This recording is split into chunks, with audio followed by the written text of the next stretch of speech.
L-14 ta' Diċembru, tifkira obbligatorja ta' San Ġwan tas-Salib, saċerdot u duttur tal-Knisja. Qari mill-Evanġelju ta' San Mattew, kapitlu 21, versi minn 23 sa 27.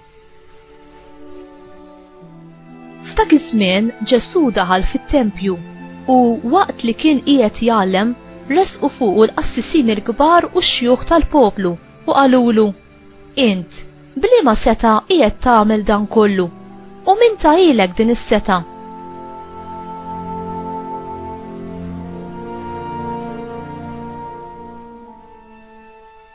U Ġesu qalilhom: ħanamlilkom mistoqsija waħda jien ukoll. Jekk tweġbuni għaliha, jien ukoll ngħidilkom bliema seta' qiegħed nagħmel dan kollu. Il-magħmudija ta' Ġwanni minn fejn kienet ġejja, mis-sema jew mill-bnedmin? Dawk bdew jirraġunaw bejniethom u jgħidu: jekk inweġbuh mis-sema, jgħidilna: mela għaliex m'emmintux?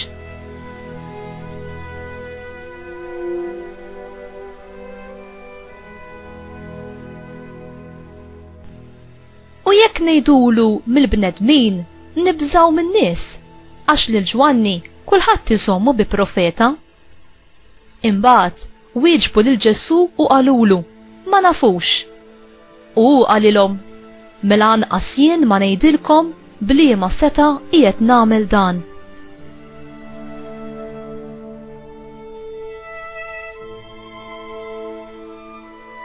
Il-kelma tal-mulej, tifħir lilek Kristu.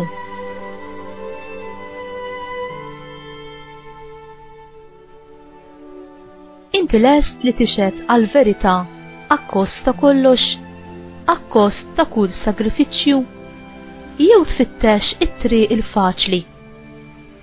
Ġesu qal lid-dixxipli tiegħu li l-verità teħlishom. Il-mexxejja reliġjużi ta' dak iż-żmien opponew lil Ġesu u l-verità li kien ixandar. Tgħid għaliex?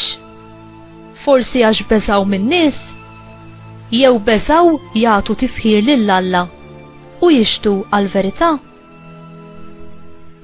Il-miġja tas-saltna ta' Alla fuq l-art b'mod inevitabbli tipproduċi konflitt. Konflitt bejn ir-rieda ta' Alla u r-rieda tiegħi. It-triq tal-imħabba u l-ġustizzja għat-triq tad-dinja. Il-verità morali ta' Alla mal-verità li dejjem tinbidel tiegħi jew tan-nies ta' madwari. Għaliex il-mexxejja reliġjużi opponew lil Ġesu u rriġettaw l-istqarrija tal-awtorità divina tiegħu.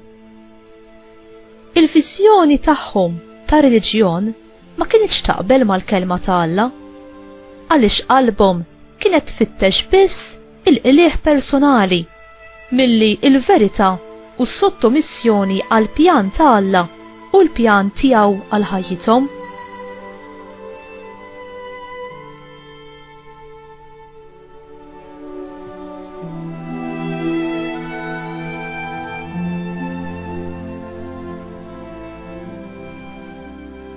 B'mod miftuħ, il-mexxejja reliġjużi staqsew lil Ġesu, anzi riedu mingħand Ġesu, xi sinjal li jurihom biċ-ċar li hu kellu l-awtorità ta' Messija.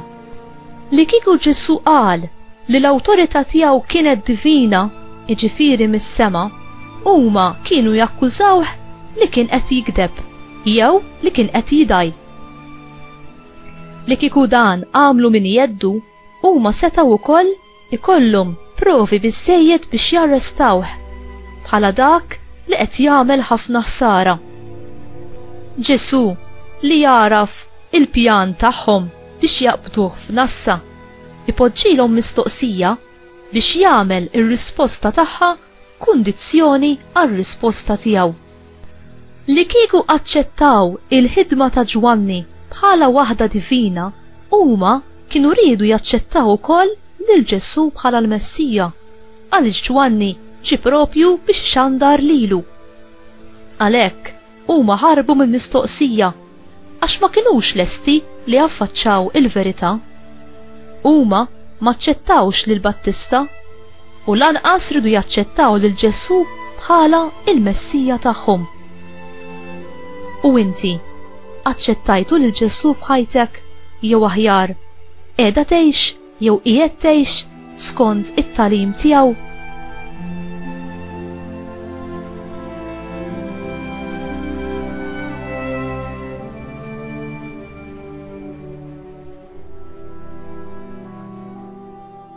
Mulej Ġesu, inti it-triq, il-verità u l-ħajja.